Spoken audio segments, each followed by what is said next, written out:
Hello everyone, study point में आपका स्वागत है। तो आज का हमारा टॉपिक है बीमांकन का प्रबंध, यानी कि अरेंजमेंट ऑफ डाइमेंसिंग। तो इंजीनियरिंग ड्राइंग में जो है बीमांकन का जो प्रबंध होता है वो निम्न विधियों के द्वारा किया जाता है। नंबर एक, सॉरी, चैन डाइमेंशनिंग।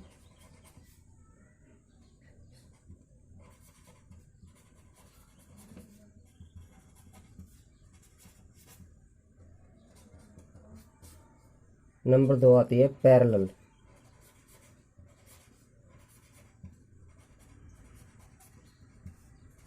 Parallel dimensioning.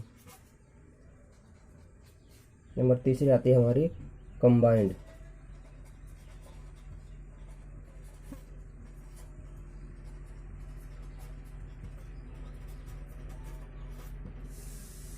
फोर्थ आती है हमारी प्रोग्रेसिव।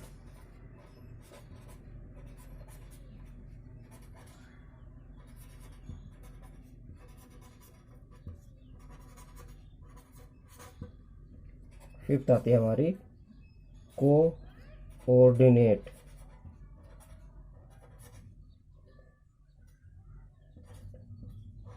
डाइमेंशनिंग।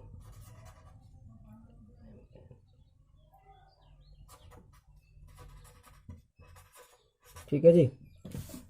तो अब हम इसको सीरियल वाइज से समझेंगे। चैन डायमेंशनिंग में जो है हम मतलब बीमाओं को एक के बाद एक सीध में लिखते हैं, ठीक है।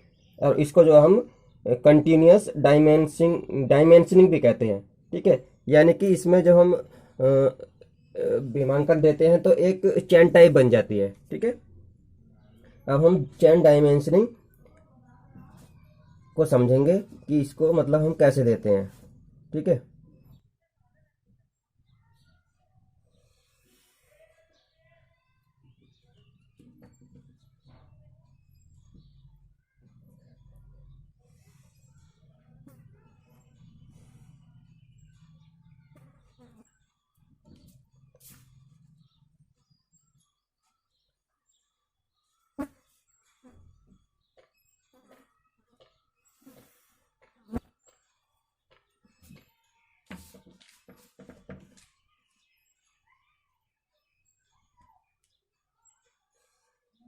ये 25 दे देते हैं, इसको 25 कर देते हैं, ठीक है। ये नीचे ले लेते हैं हम अपना, इधर 20 ले लेते हैं नीचे को, यहाँ से यहाँ तक 20 कर दिया। और ये हमने फिर आगे 20 कर दिया, इसको आगे 20 कर देते हैं, ठीक है। फिर नीचे ले लेते हैं, इसको 30 कर लेते हैं, इस तरह से करके।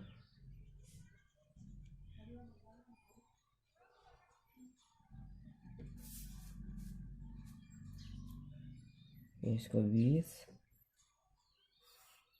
सॉरी 30, और फिर यहाँ से इसको कर देते हैं 35, और ये हमारा हो जाता है 20। फिर इधर से उठा देंगे,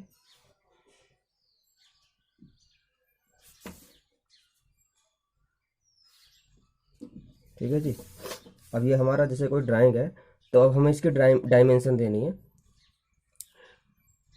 चैन डायमेंशनिंग, ठीक है। तो कैसे देंगे जी?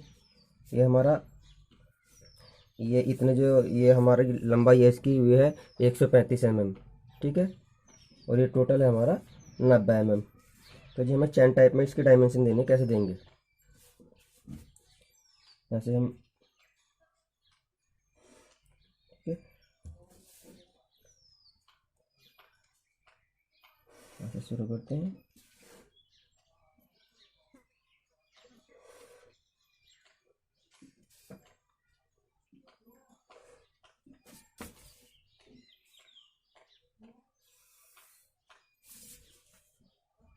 इसके हम डायमेंशन देते हैं,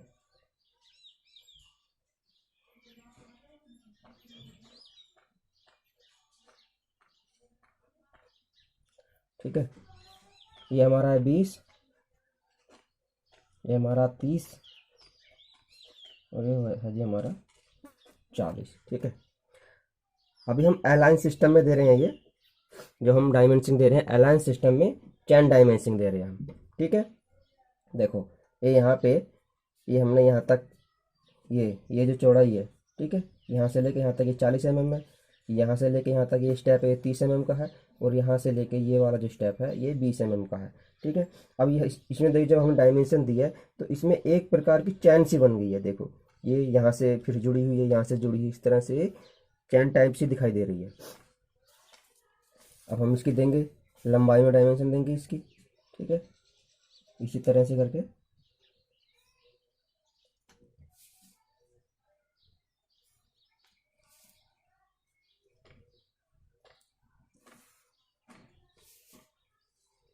डायमेंशन ऐसी होनी चाहिए कि मतलब ड्राइंग देखने में अच्छी लगे।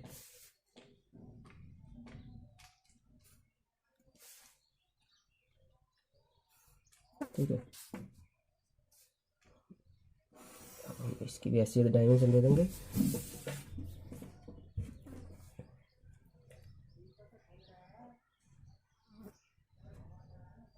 ये है जी हमारा 25, ये हमारा 20,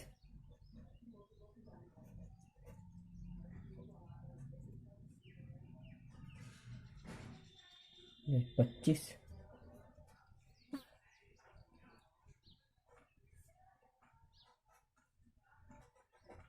पैंतीस, और ये हमारा हो गया 30। ठीक है जी, तो इस प्रकार से जो हमने डायमेंशन दी है ये दी है चैन डायमेंशन, इसको बोलेंगे चैन डायमेंशन। ठीक है, अब नंबर 2 आती है हमारी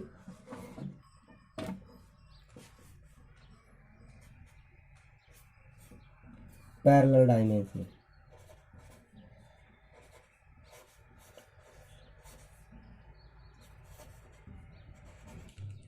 अब आता है जी पैरेलल डायमेंशनिंग। ठीक है, तो पैरेलल डायमेंशनिंग में क्या होता है, इस विधि में जो है सभी जो डायमेंशन होती हैं एक कॉमन बेस से या एक डेटम बेस से दी जाती हैं। ठीक है, जैसे कोई हम फिगर खींचते हैं और उसी फिर डायमेंशन देते हैं। ठीक है, ये हमारा इस तरह से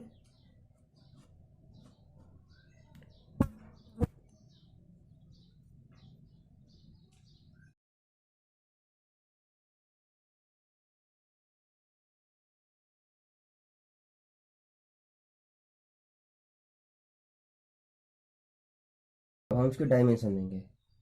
ठीक है, तो जो हमें देनी है पैरेलल डायमेंशनिंग इसकी।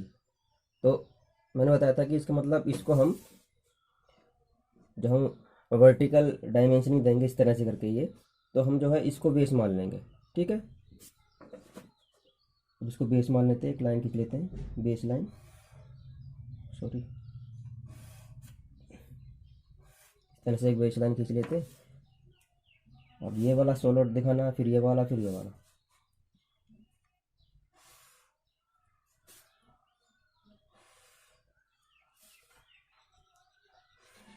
ठीक है,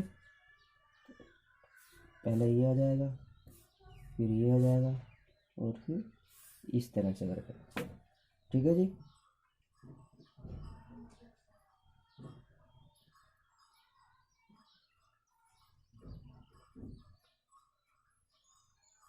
तो ये है हमारा पूरा, ये छोटा स्लॉट है हमारा 25 mm का, ये हमारा 40 mm का, और ये होता हमारा 60 mm का। तो ये हमारी होती पैरेलल। देखो सारी डायमेंशन एक दूसरे के पैरेलल है। ठीक है, ऐसे हम लंबाई में डायमेंशन नहीं देंगे इसकी, तो हम इसको बेस मान लेंगे इस लाइन को। ठीक है, तो यहाँ से बेस लाइन उठा देंगे, फिर यहाँ तक छोटी लाइन इस तरह से करके,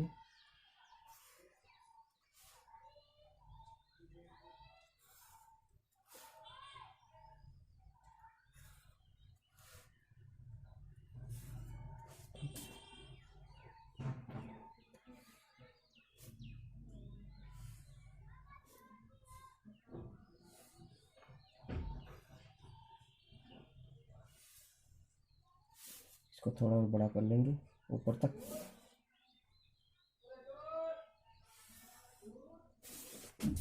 तो इस तरह से जो हमारी है इसको डायमेंशन दे देंगे। ये कितने की जी, इसके नाप के देख लेते हैं, इसकी लंबाई चौड़ाई कितनी है। 110 mm आ रही है।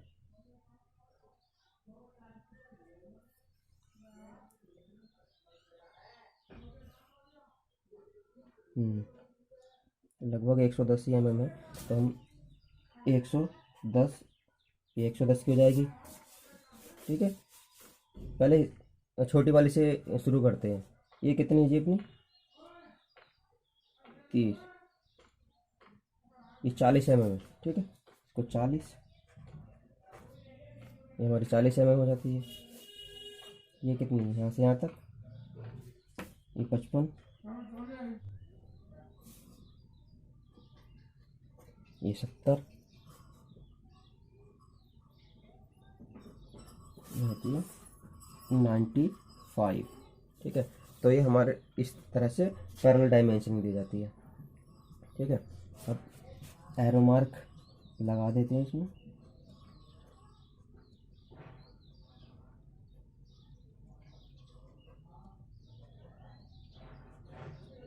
ठीक है, ये हो गई हमारी parallel type dimensioning.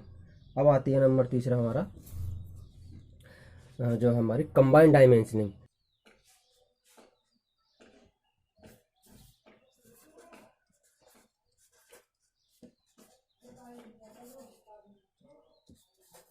Combined dimensioning, ठीक है। कंबाइंड डायमेंशन क्या होता है कि कंबाइंड डायमेंशनिंग में मतलब ये चैन डायमेंशनिंग और हमारी पैरेलल टाइप डायमेंशनिंग दोनों का कंबाइंड होता है। ठीक है, खींच लेते हैं 110।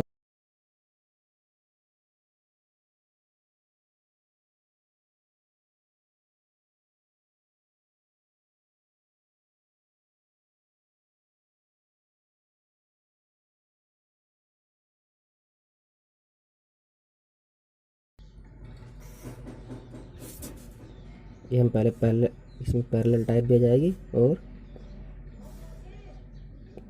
कंबाइंड भी। ठीक है,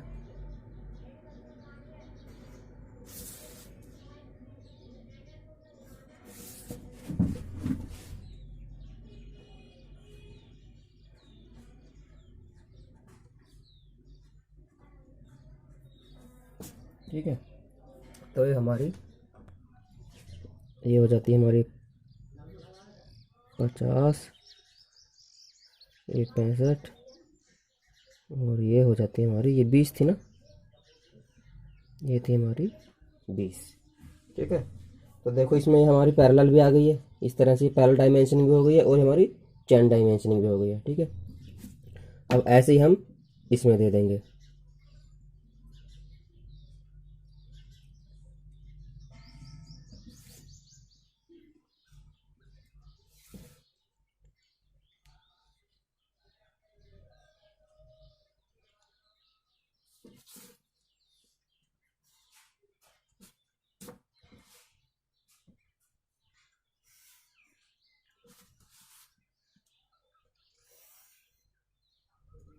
ठीक है,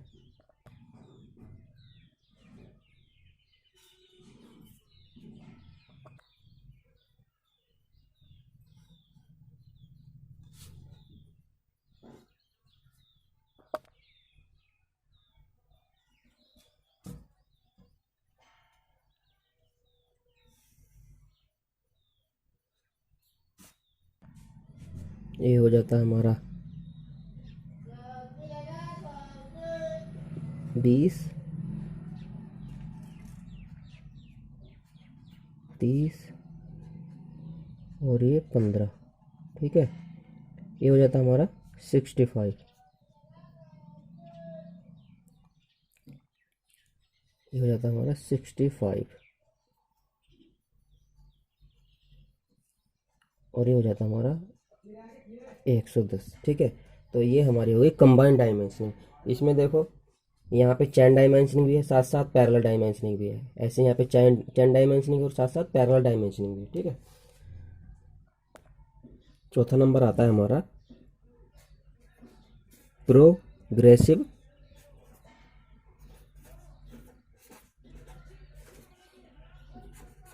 प्रोग्रेसिव डायमेंशनिंग।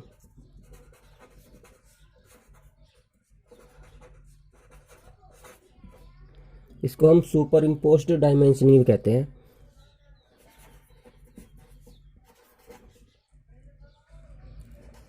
क्वेश्चन आ कभी कि प्रोग्रेसिव डायमेंशनिंग का दूसरा नाम क्या है, को बोलते हैं हम सुपर इम्पोज डायमेंशनिंग। ठीक है। अब मतलब इसमें क्या होता है, इसमें जो डायमेंशन एक सिरे से लेकर दूसरे सिरे तक लगातार लगातार देते हैं, और इसमें जो एरो हेड लगता है वो केवल एक मतलब एक साइड को बढ़ता चला जाता है। ठीक है, अभी आप समझेंगे फिगर के द्वारा।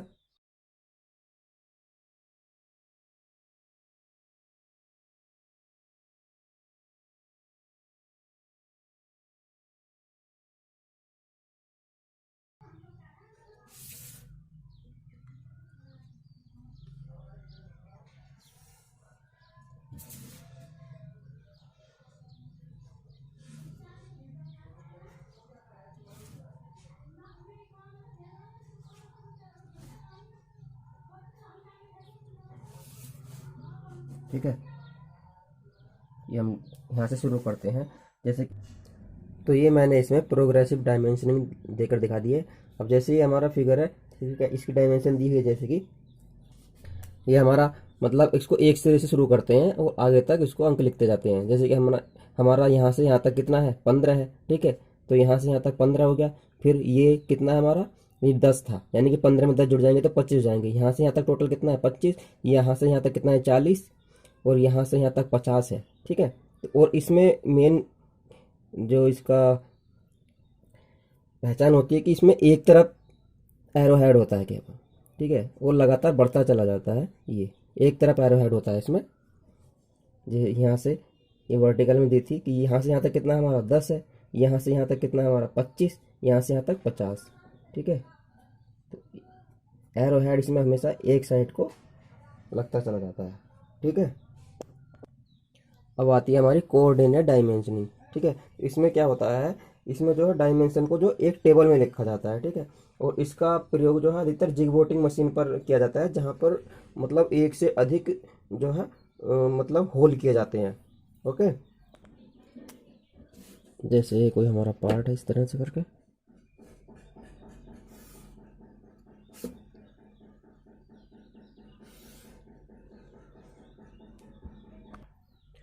अब ये जैसे कोई हमारा कोई पार्ट है और इसमें हमें 4 होल करने हैं। ठीक है, तो अब हम उसकी डायमेंशन कैसे देंगे।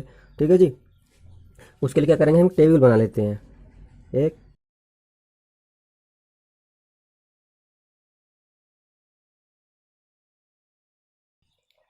अभी हमारा जो 1 नंबर का होल है, ठीक है, ये इसकी लोकेशन क्या है, मतलब किस पोजीशन, किस जो हम किस पोजीशन पर इसको बनाते हैं। ठीक है, किस पोजीशन पर हम होल करते हैं, यानी कि एक्स अक्ष पर कितना है ये, वाई अक्ष पर कितना है।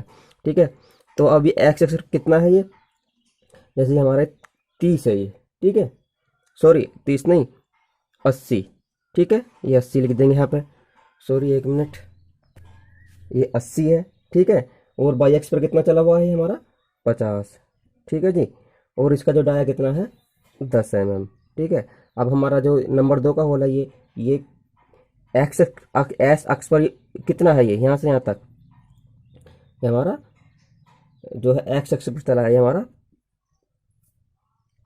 110। ठीक है,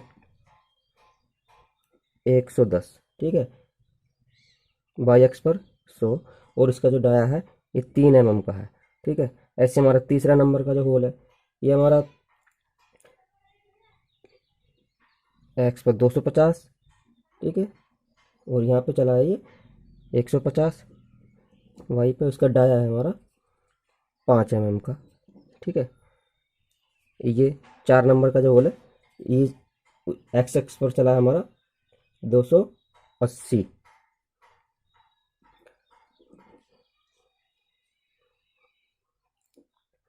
और वाई एक्स पर चला है हमारा ये 180। ठीक है, तो इस तरह से, और इसका जो डाया है हमारा वो है 8 mm का।